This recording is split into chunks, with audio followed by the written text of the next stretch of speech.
So, welcome to Phymaths podcast. Today, our guest is Dr. Sonia Contera. She is a professor of biological sciences at Oxford University and a senior fellow at Oxford Martin School. She works at the interface of physics, biology, medicine, and nanotechnology. She has authored a book called Nano Comes to Life, and she has another book coming called Six Problems That Science Can't Solve, and it will be released on 12th November, right? Is out. Oh, Yes. it's out? Okay, I see. Yeah. So, Dr. Contera, welcome to the podcast. Nice to have you. Yes, thank you for having me. So before we talk about anything else, can you tell us a bit about the projects that you are working on right now? Yeah, so for a long time, I've been interested in biological shape. So basically, we are used to biologists thinking about shape more of a genetic, like genes respond to the environment and then they produce the protein. But we know more and more that biology uses both genetics and sort of analog, both digital and analog, in order to survive and create the states of survivals, and that mechanical processes, physical process, physics matters, and I'm interested in measuring, so creating devices to be able to measure this mechanoelectrical coupling and see how those influence how biology react to the environment. And also thermodynamics. Like we are learning now with computing is not only about computation, is not only about having a lot of operations. There are the energetic cost can get very high, especially if you go step by step in a digital. So we know biology uses changes of shape, noise, in order to be able to compute and survive a very low energy. So I'm interested in this process, and right now I'm quite focused on neurons, neural networks, and how neurons use physics in order to reduce the amount of energy they use in the computations, and also making devices to measure those things which are not easy to measure. So can we actually use neural networks to understand biology? Again, can Can we you understand neural networks to understand biology? neural networks like artificial neural networks? Yes. Yeah. We don't understand artificial neural networks, even though they are very simple. Mhm. So very simple representations of what neurons are.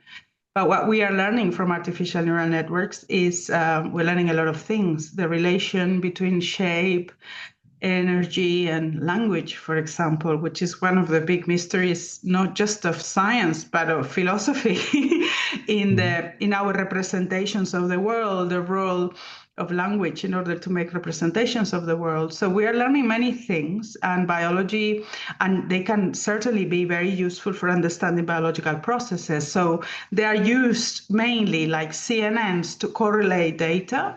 Uh, and also there's this other use, which are interesting, which is to create things that don't exist in nature.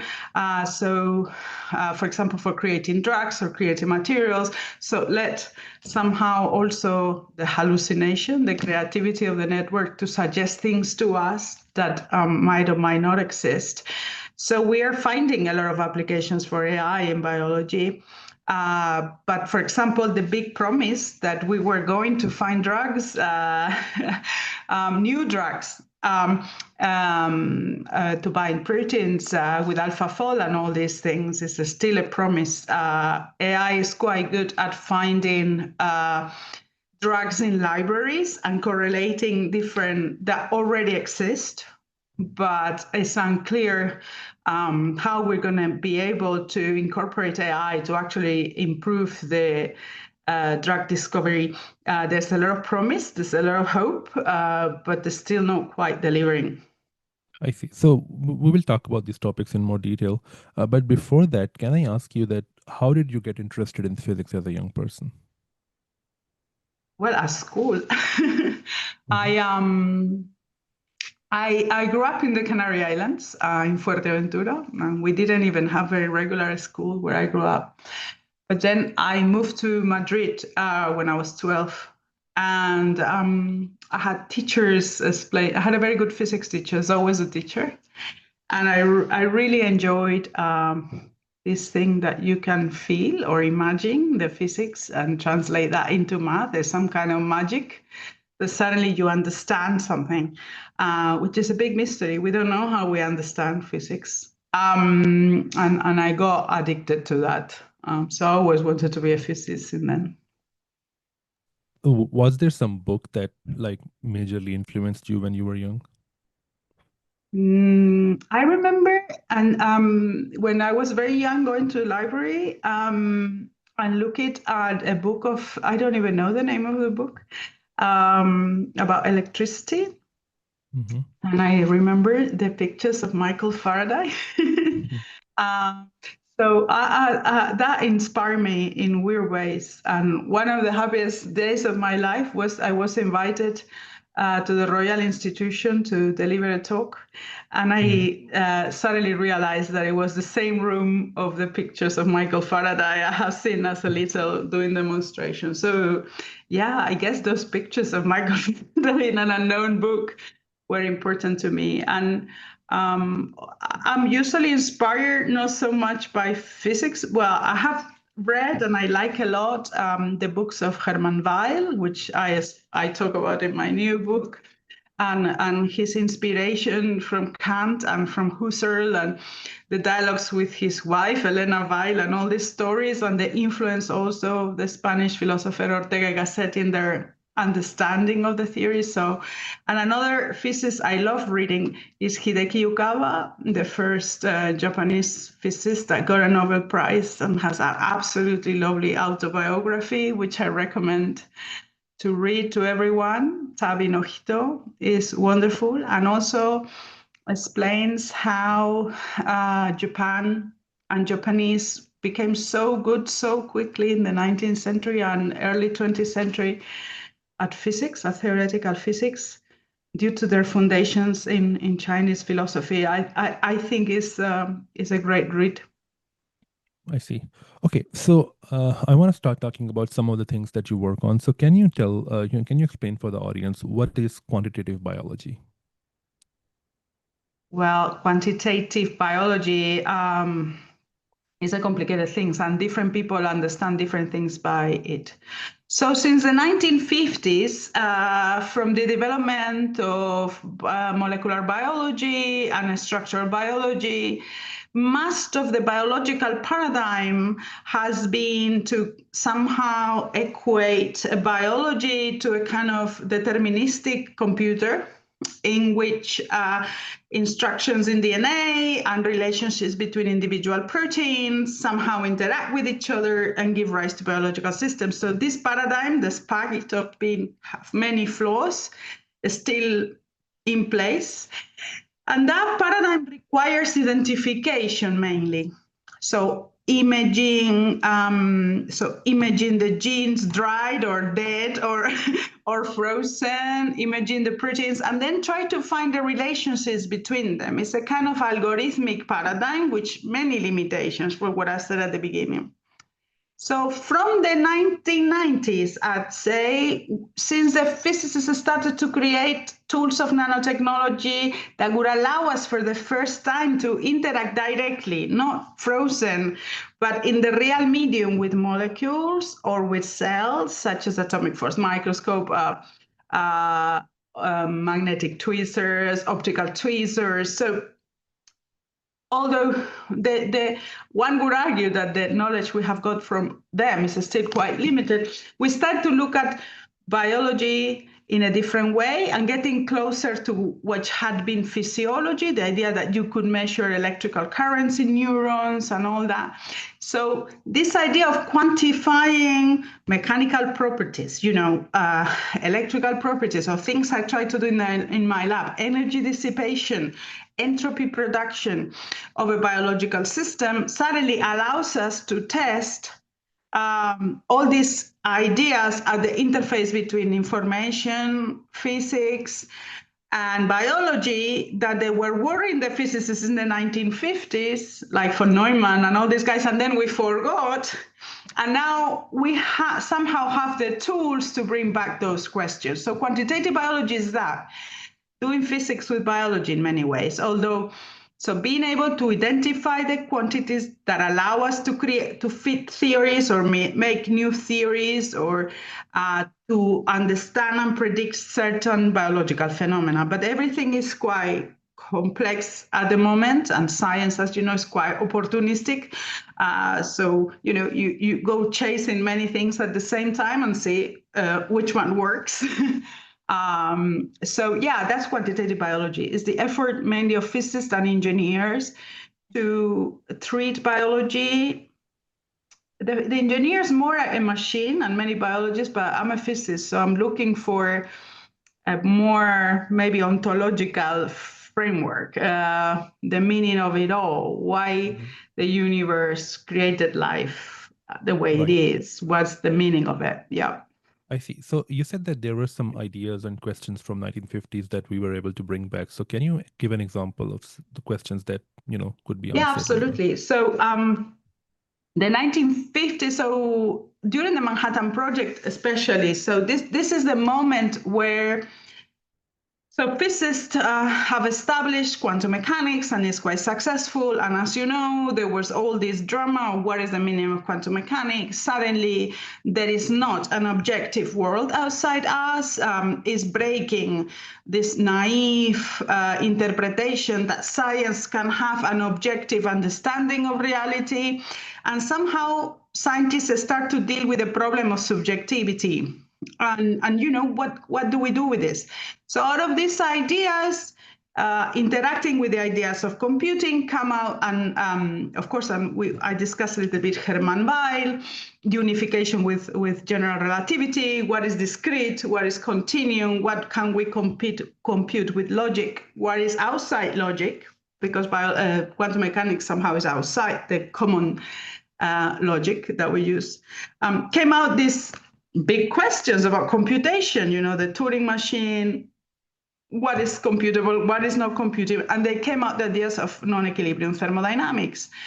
First by what's his name? Of course, Schrödinger wrote the book, but actually writing this book, I realized that his famous book, What is Life, was actually a repackaging and rethinking of a previous paper that was written by one of the founders of, Boltzmann? let me remember his name, of molecular biology, who got a Nobel Prize. It's somewhere here in the book. It will come to me. It's very famous. And a Russian guy, Efremov, that were interested in quantum mechanics. And so basically, at this moment, physics, biology, computation, all were one. And they were all thinking, how come the universe creates life? Does life need this quantum effect? Somehow all this was forgotten because of the success of the molecular biology, or especially after the war, everything became more algorithmic. We have computers. We focus on the things we can understand better with logical processes. And that fitted very well with the kind of science we did after the war, which was like a reconstruction, industrial, controlled. And somehow we forgot the foundational questions. Is life has anything to do with this quantum classical transition? Why life at the nanoscale emerges at the nanoscale? All these questions were put aside. And we are seeing now that many questions that they were even considered pseudoscience over all these years, such as consciousness is coming back to neuroscience. Roger Penrose is bringing it back to physics. And again, biology that is not algorithmic, but quantum biology. So we don't only have the tools now, but somehow we are reaching the limits of a framework. And AI also has, bringing out these new ideas. And that's where I think we're going back to a lot of these ideas of the 1950s. And certainly I see more and more that we go to early cybernetics, all these, the von Neumann ideas and so on. Yeah. I see. So, although it may be a question that has been asked many times, but when people ask the question that how did life come to be, do you think that before asking that question, we should define what life is?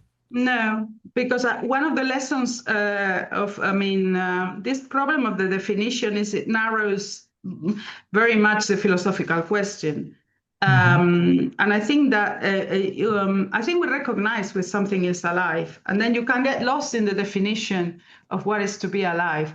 Of course, we have this thing, something that reproduces, something that is able to interpret information, but that's not accurate because you have viruses that kind of reproduce and so on. I don't think it's quite sterile to get on that discussion, this linguistic discussion, because reality always surpasses our language. And one of the great things physics does is actually to go beyond language, to dare to study things we don't really understand. If we were stuck in quantum mechanics because we can't give names to things, we wouldn't have progress. So yeah, no, I don't think one should get in the trap. That's a very the algorithmic trap. I don't want to get in that trap. I see. Okay, so another thing that I wanted to talk to you about is DNA nanotech. So what is DNA nanotech?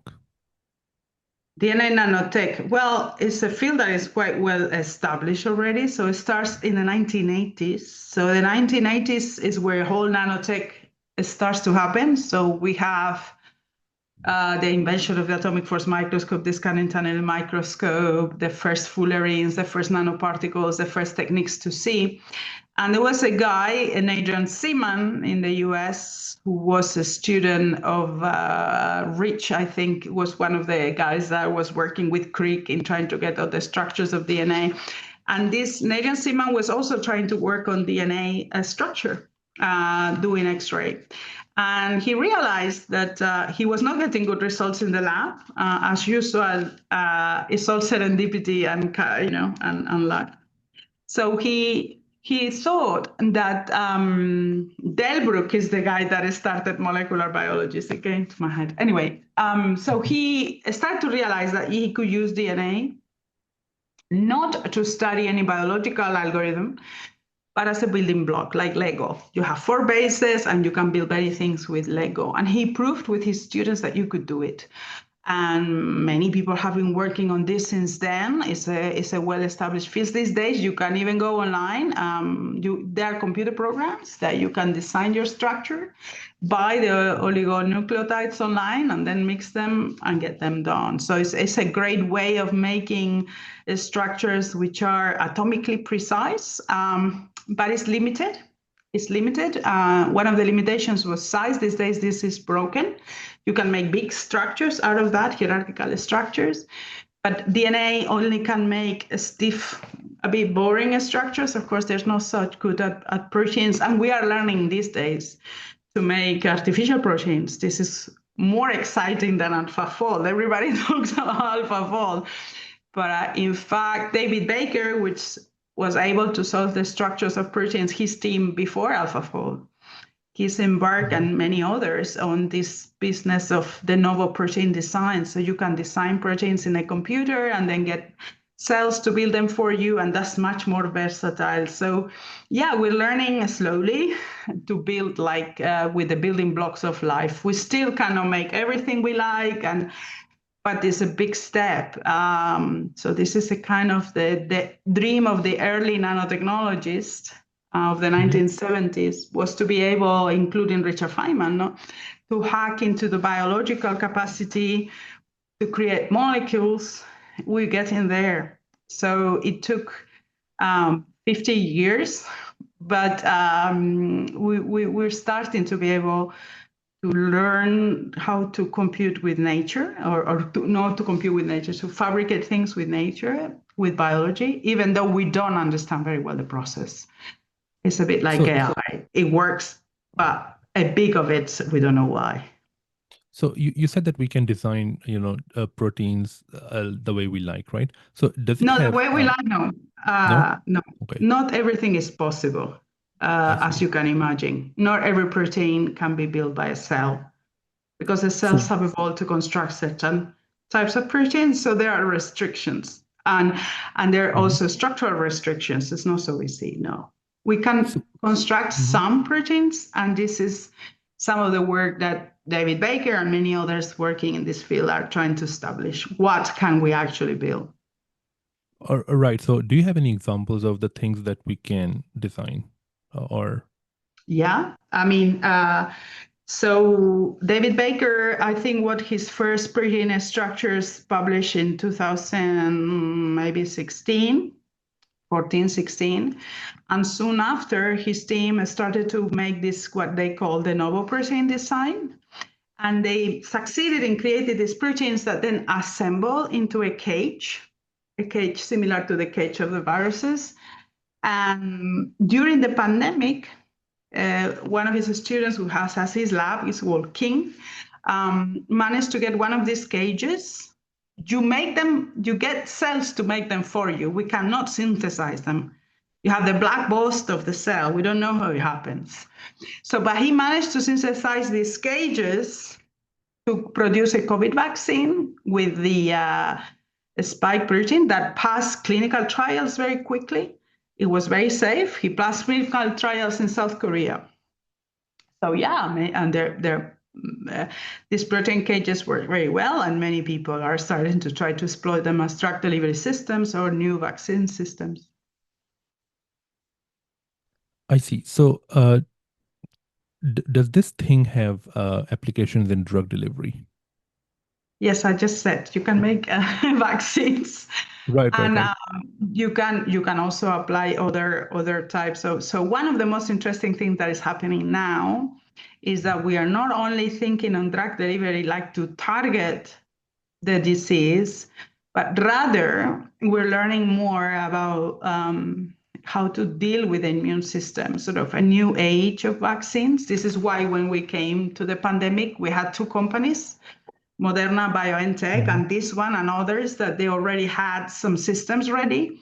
Is because many people are working on trying to create, interact with immune systems so we can talk to the immune system so they can destroy tumors, so they can destroy disease, which is a much more clever way than just the reductionist drug delivery.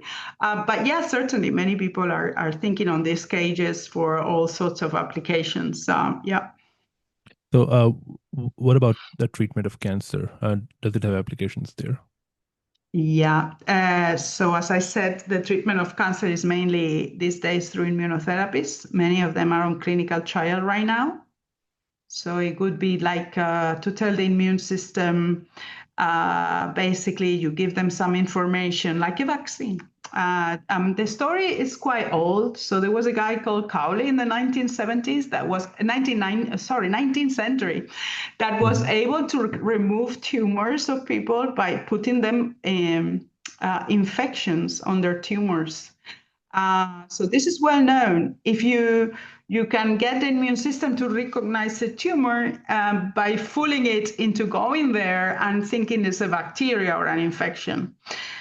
So this is a modern version of the experiments of Cowley in the 19th century.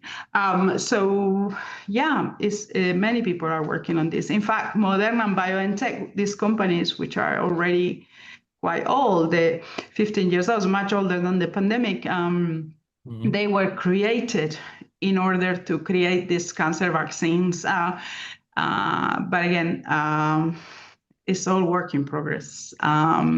Some drugs and some of these formulations have been put in clinical trials, but I think we're still waiting.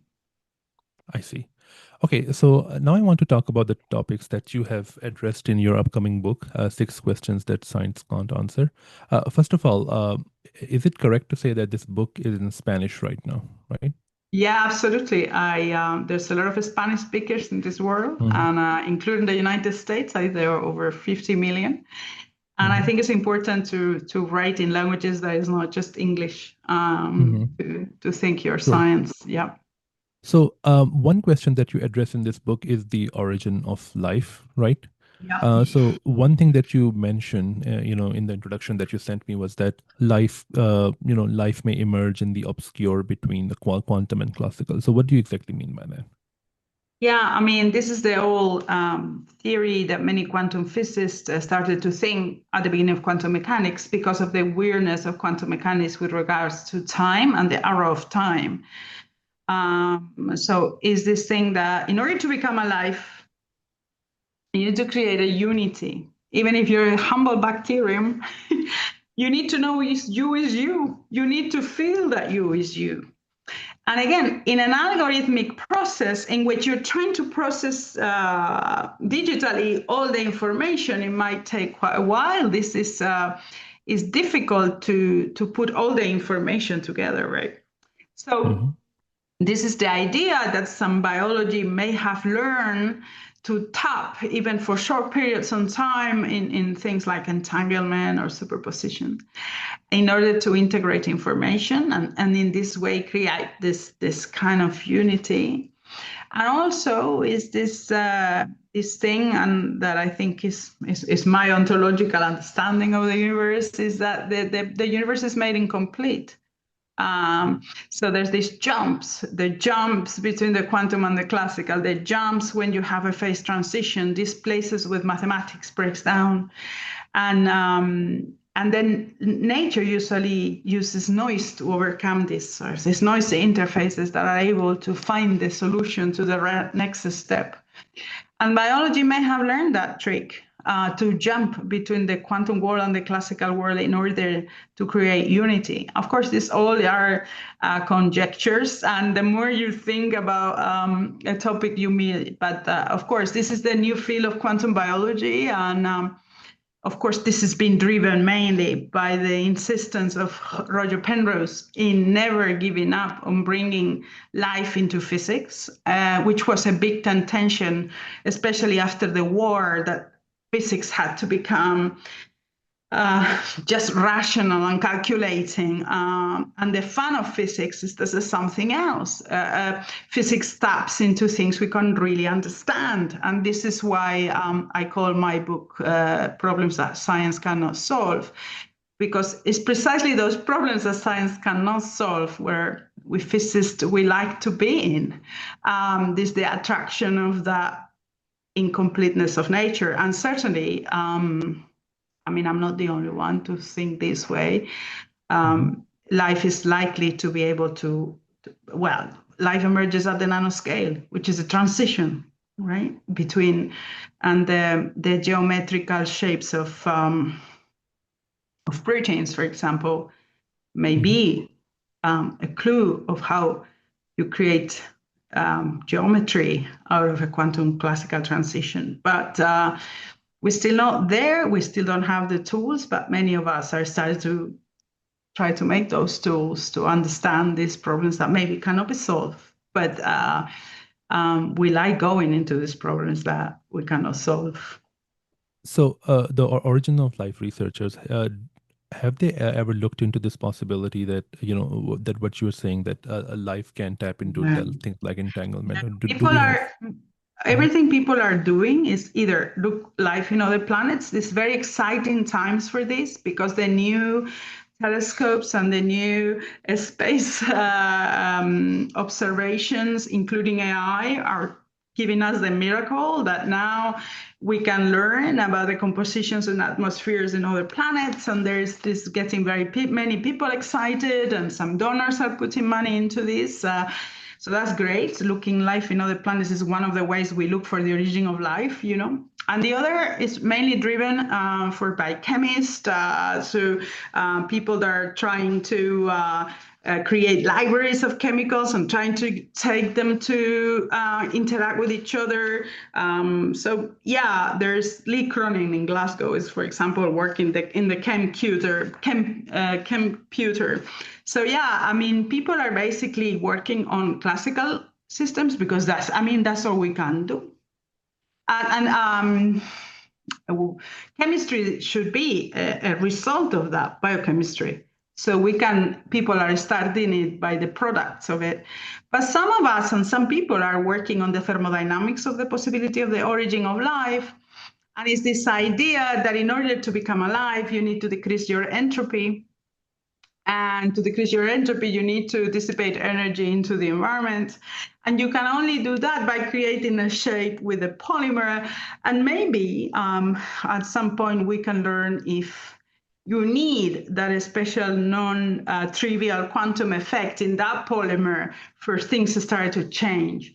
It's a qualitative change with a polymer, and bending in water is able to access some quantum effect that could be a breakthrough moment. But nobody's trying that, no. Okay. Another thing that you address in your book is about aging and about the possibility that we will be able to, overcome aging in the future. So, do we have any hope to overcome aging in the future? And what is aging, first of all? Well, we don't know really. I mean, aging is as mysterious in the universe as it is for us. So Mm-hmm. one of the things we know is in the quantum world, causality is different. The arrow of time maybe doesn't go only in one direction. One thing we know is in the classical world, when we dissipate energy to become alive, because we need to dissipate energy to become alive. If we were just elastic things that energy was not dissipated, there would be no time for us. So time is a central thing that we don't understand. We don't understand it in physics. We don't understand it in the universe. We don't understand it in us. So again, it's a problem without solution. And yes, we are obsessed by it. So it's interesting because the research of this starts in Russia, like many of these things in the 19th century, Ilya Mechnikov and all these cosmists and all these people that wanted to live forever. And then this idea somehow made it to the Silicon Valley. I go in the book a bit of how these ideas from 19th century Russia actually now are becoming alive in these Silicon Valley companies interested in longevity, which is also fascinating.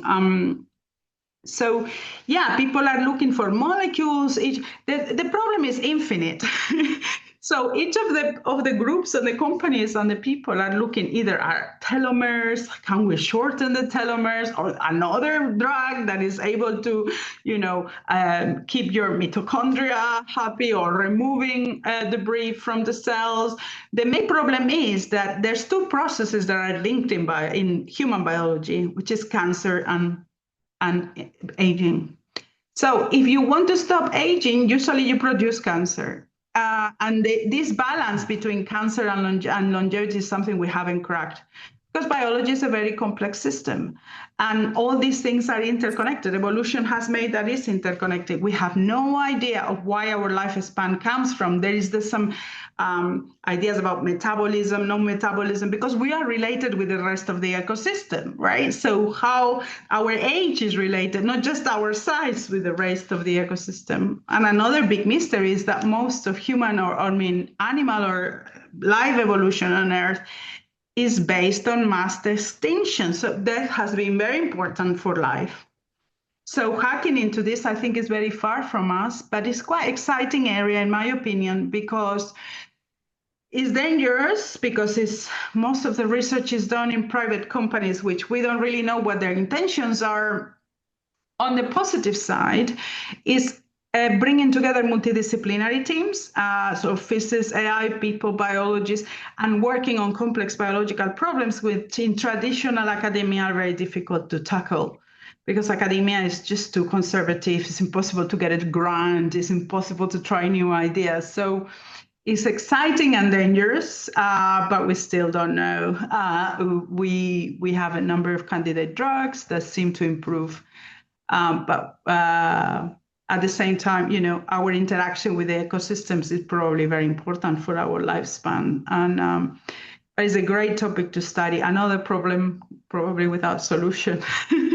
Yeah. Mm-hmm. So one thing that you said was very interesting. You said that if you try to, overcome age, you have to, deal with cancer. So is it a particular kind of cancer that you have to deal with? No, you trigger all sorts of cancers, because in order to, in many cases, you trigger biological processes. For example, when you get old, your telomeres get shorter.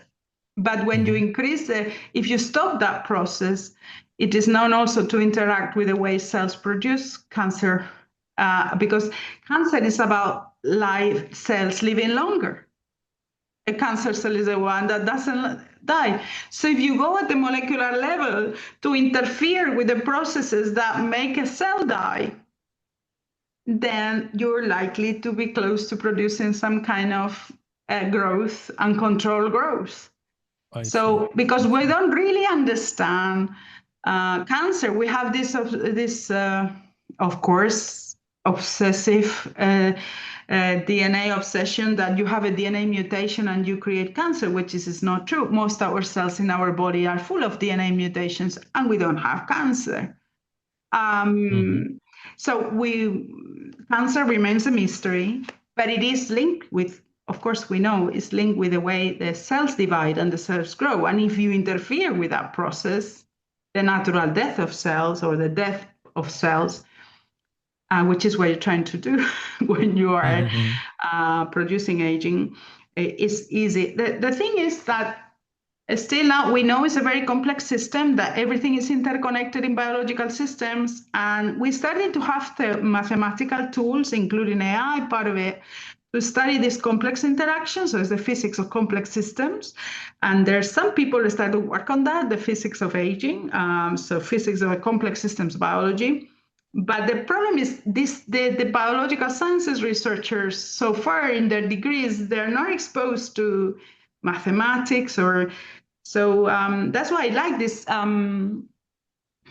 aging companies, because they bring in these multidisciplinary teams that are allowing us to look at biology in a more complex way, not just complex systems, but also you need thoughts of thermodynamics, of entropy, of time, profound ontological questions, and which the sort of rational utilitarian ontology of biology cannot reach.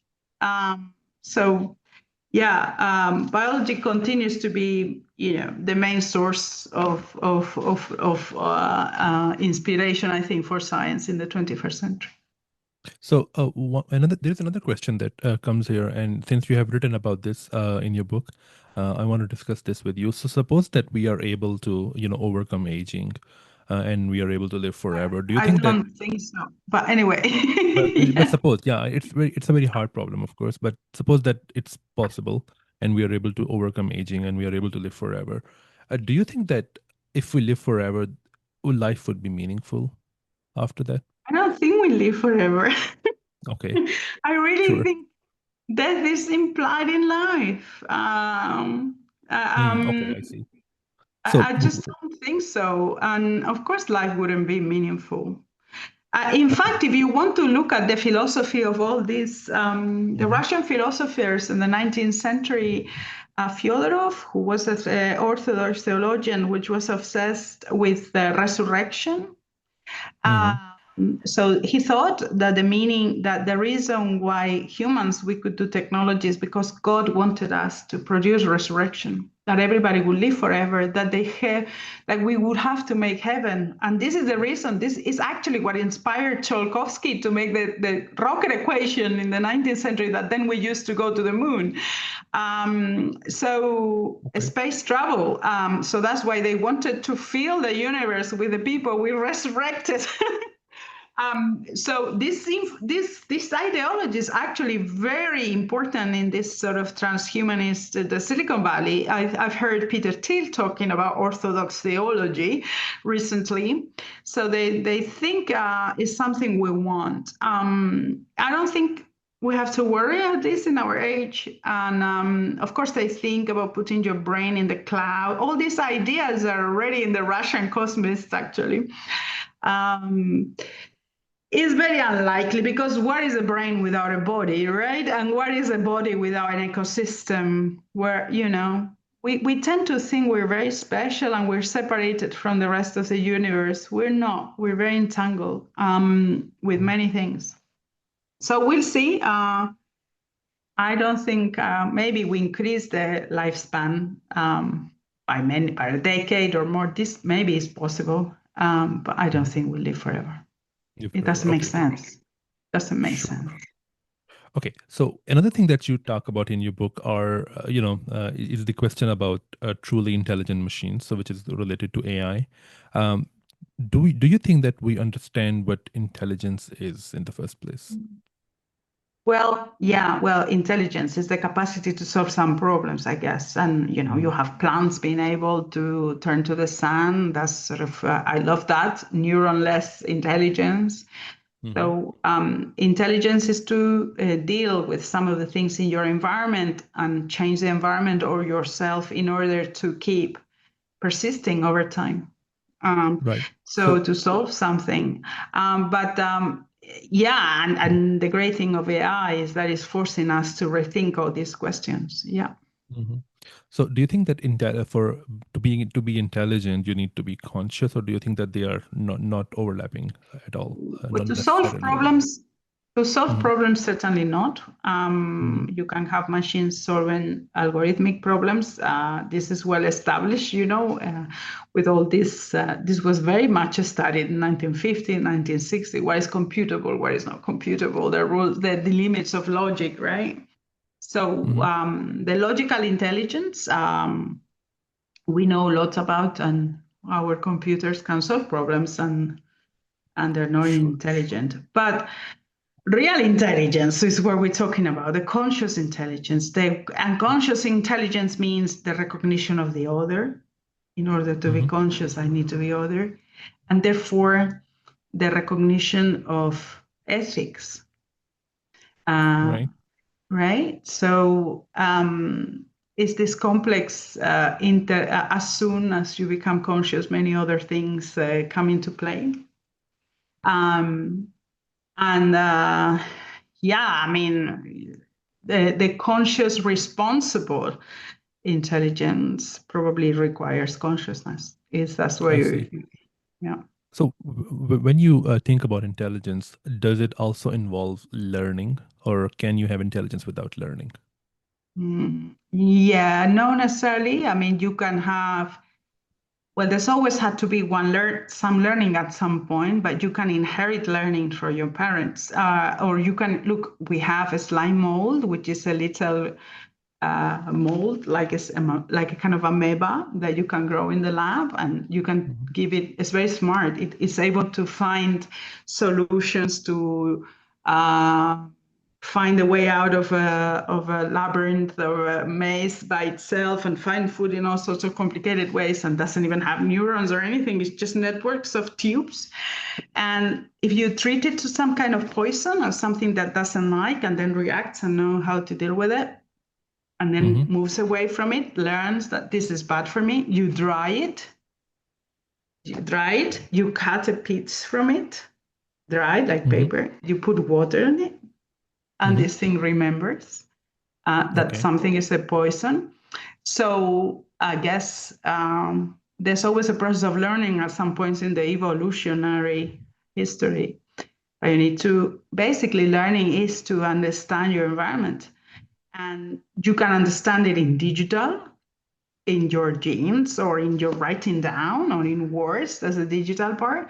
Or you can understand it in shape, in analog, the shapes that are able to survive over time. So plants, for example, have a lot of this analog learning, it seems, but it's still work in progress. Right.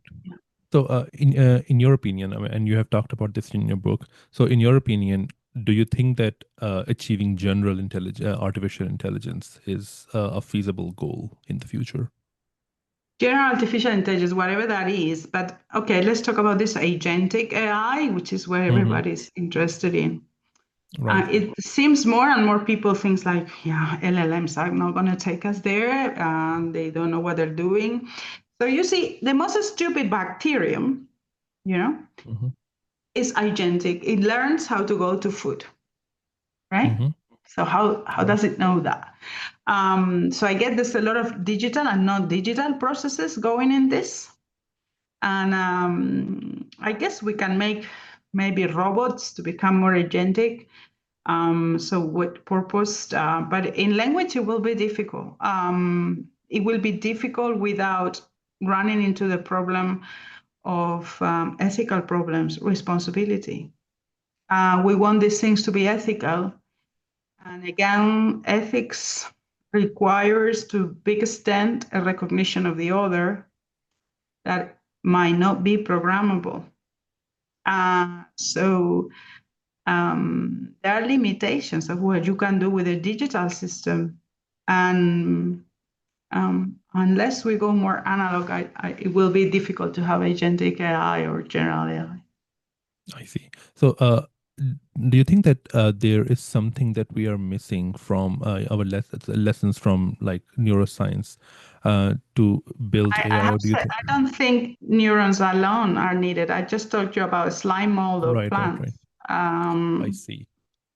So you think that something completely different is required? I mean, neurons are not always required for intelligence, as you said earlier, right? No, I mean, I just told you about a slime mold that is always able to, and is only one cell, Mm-hmm. and is able to solve mazes. And there's I much see. more to intelligence, to neurons. And Mm-hmm. I see. many people work on it. It's the interconnections, the networks, the thermodynamics. This is non-conventional computing paradigms that many people are interested in, that are looking at these problems. You can have many ways of understanding the world. I see. Okay, so one more thing that I wanted to talk about is your work on something called zero emission buildings. So can you tell us a bit about that work? Yeah, this was a bit of a hobby. So from my knowledge of studying plants and plant materials and how plants grow, their shapes and how they produce cellulose and not cellulose and how they dissipate energy, I became interested in using principles of biological physics to construct better buildings, which I don't know if you know, but 40% of all the carbon emissions in the world are produced by buildings Mm-hmm. and That's a construction lot. industry. So there's a great need of new materials and new ways of construction. So I've been working for, I mean, like an amateur, working with architects to think about how to bring smart 3D printing cellulose to create materials with the desired mechanical properties that are based on cellulose mainly. And yeah, I have a collaboration with some colleagues across Europe, trying to optimize concrete and actually making computer programs using AI and for architects and engineers. So when they design their buildings, they get as close as possible as net zero, and actually trying to incorporate all this knowledge of materials and AI we have now to create low carbon emission concrete. And now we're working on something which is allows us to design concrete that is able to withstand big thermal changes, sort of climate change adaptation. So it's more like learning from biology the main construction tricks, both in physics and materials, to be able to Mm-hmm. create better architecture and better building materials. I think it's a very important area and it's quite interesting. And civil engineers are great to collaborate with. So yeah, it's a kind of hobby of mine. Yeah. So this thing that you're doing right now, is this mainly in the UK or is it in other countries as well? Yeah, I collaborate with people. You know, I'm Spanish. The Spanish construction industry is quite strong. Mm-hmm. Okay. So I collaborate with people mainly in Spain, but all over Europe. Yeah, it's a big collaboration. Yeah, we are now seeking to expand Mm-hmm. and see if we can bring also more companies to create these 3D printed materials. So 3D printing materials on site out of recycle wood or so on for cheaper. Also, we have the big problem of housing.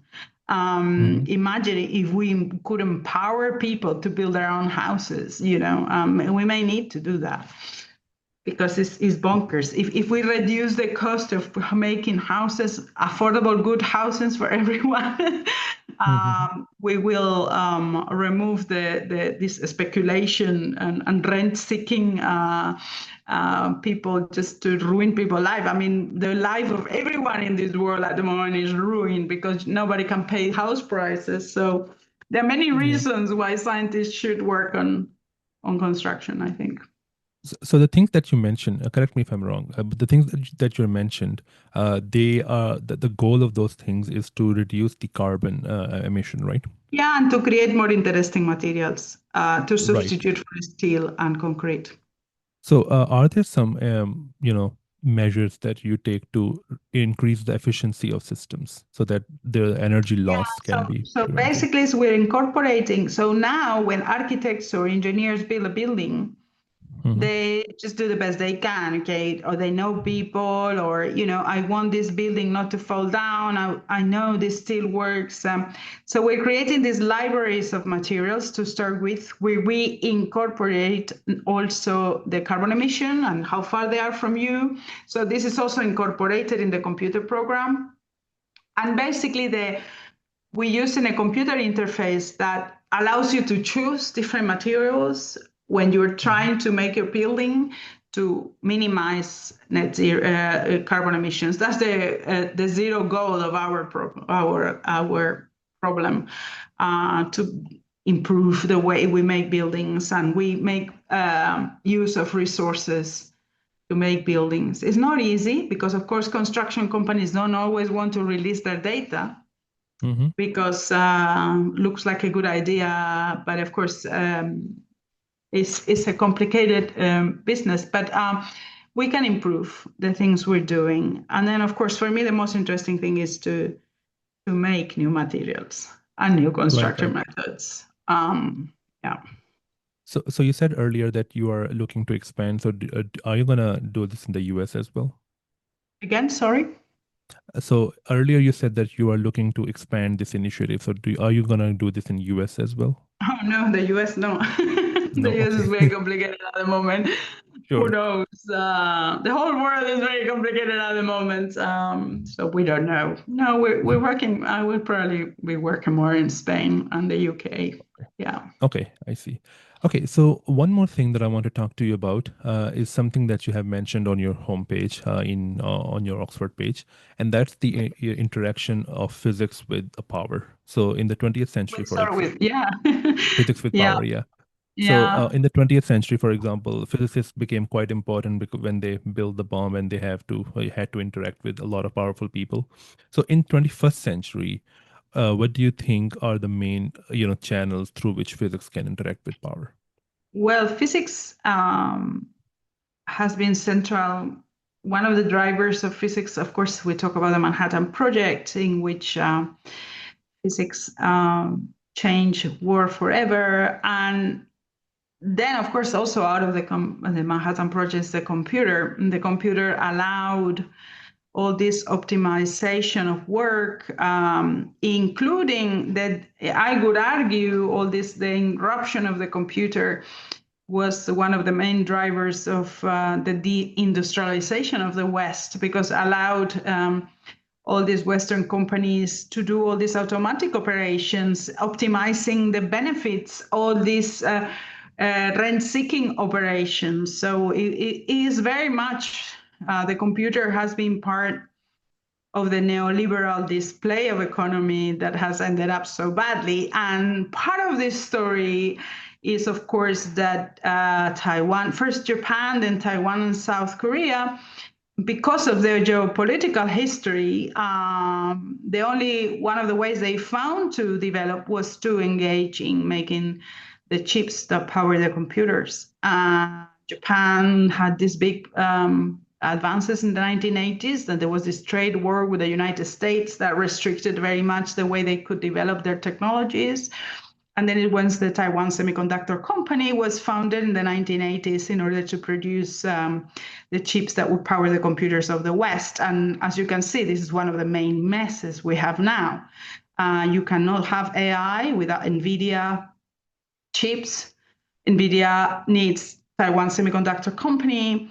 And again, this is at the center of the geopolitics at this time. Of course, quantum encryption, quantum mechanics. We have now satellites using quantum encryption algorithms. Again, nuclear energy is back. We can see the new companies of Russia that are making very small nuclear reactors.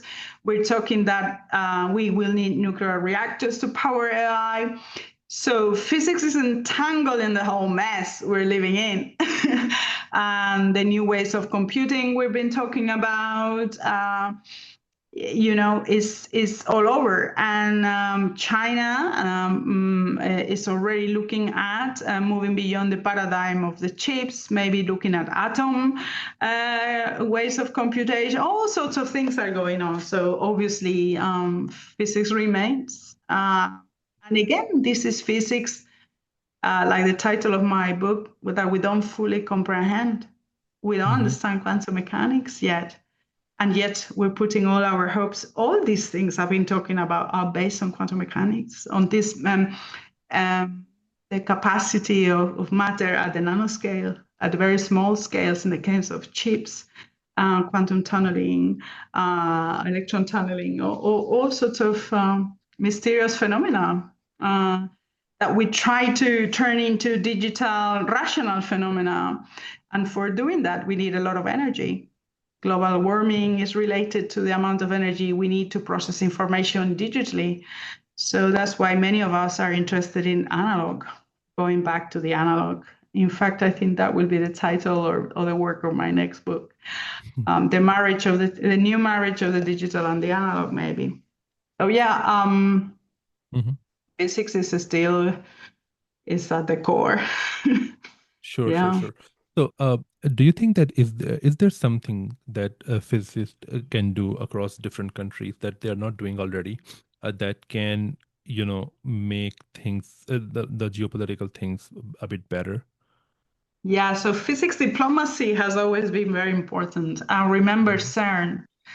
CERN Mm-hmm. was a place where, during the Cold War, physicists were meeting with physicists and scientists of the Soviet Union or the sort of communist or socialist world in order to interact and communicate. Unfortunately, these days it's becoming more difficult to talk to scientists from other countries than it was during the Cold War. It's becoming increasingly difficult to get students from China, researchers from China, export controls. I think this thing we're doing now is a great way. We still have YouTube. We still can talk.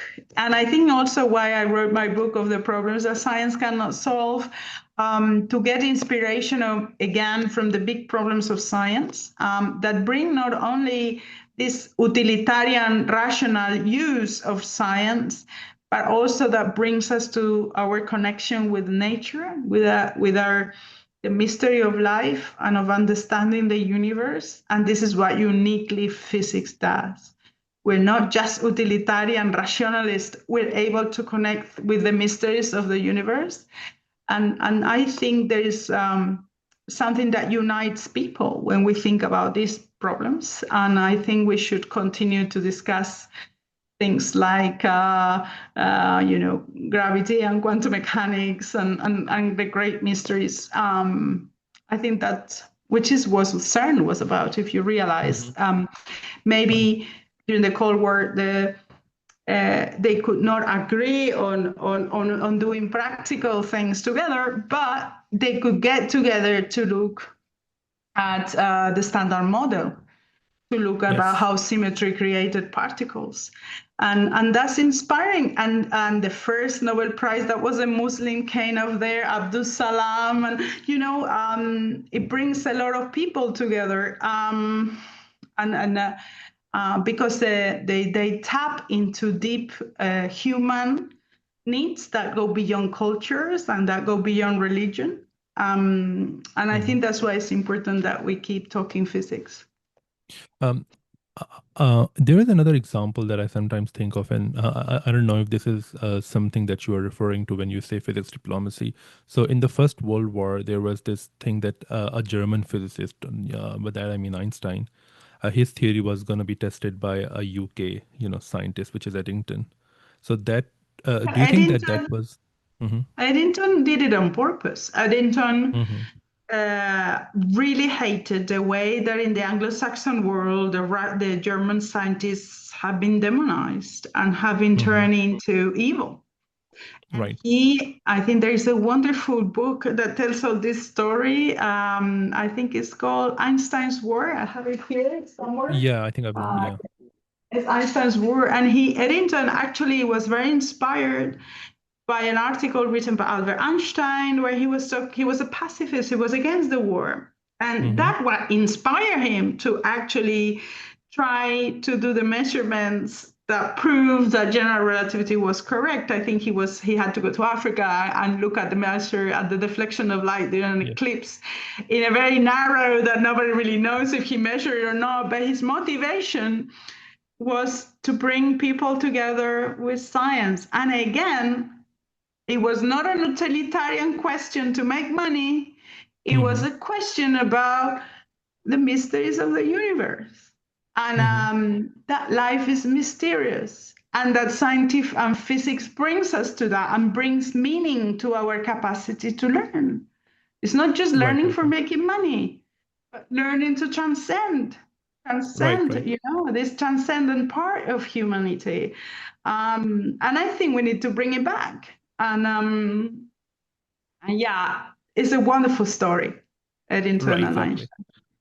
Right. Okay. So I have some questions from the people. I want to ask you those questions before we wrap this up. So the first question is, what would her advice be to students who have just started doing research? Research like PhD students or undergrad? No, PhD students. I mean, this is a tough time for science. The academic world is under attack, not only in the US, but everywhere else. And at the same time, we want to use science more than ever. And at the same time, it's quite difficult to earn a living as a scientist, to find a job. I would recommend them to read a lot, to listen a lot, to be smart, and to look for the opportunities as they come along. Things are going to change very fast. So make friends, create a lot of networks of collaborators and friends you can have around so you can find an opportunity moving forward, because things are looking complicated, especially in the West. Maybe, I know, but also in China, in India, the competition is huge in order to get a job in academia. Working hours are crazy if you go to a company. So yeah, keep your eyes peeled for opportunities and make a lot of friends. I see. So there are some more questions, but they may be a bit open-ended, so we can try to make them concrete and answer them. So the next question is that how and when does a compound system, a system with multiple subsystems interacting, become a complex system? By that, I mean a system with emergent properties. Yeah, okay. So, these are big mysteries. Emergence is well understood in some superconductivity or what and simple solid state physics, but emergence in a more biological systems is difficult to define, it's difficult to deal with. Basically these are a complex system which is intelligent or not intelligent, complex systems. So that's cybernetics, is the ones that use systems with feedback loops in order to start to react to the world. That's sort of part of robotics. This is work in progress. We don't really know how from complexity we come to emergence. These are hot topics in this field. So the people working on complex systems, in thermodynamics of complex systems, stochastic thermodynamics, physics of computing. There are many areas now that are looking at this, including biophysics, which is where I do. I see. So this last question says that you have traveled a lot for your research, and you can, I have noticed that you can speak multiple languages. How has that experience been for you? Well, in a way, I had the life I wanted. As I said, I grew up in an island. I have a poor background, but when I was at university in Spain, I was studying Russian and Chinese because I didn't fit in very well with the university system. And then the Soviet Union collapsed in 1991, and I went to Moscow.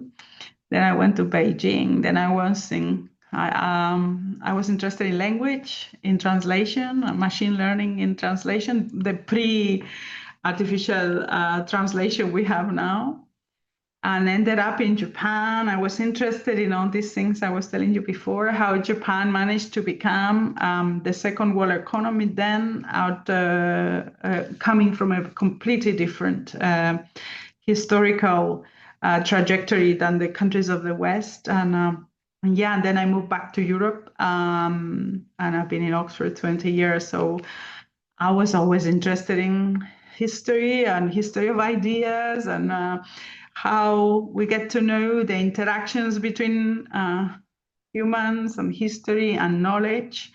So I was very lucky. Uh, it was the opposite than now. It was 1990s was quite open for international collaboration, and I'm glad I took the chance. So, what is your procedure when you have to learn a new language? Um, I don't know. I like it. I enjoy grammar a lot, and it clicks. There's something weird in language. There's a kind of phase transition too.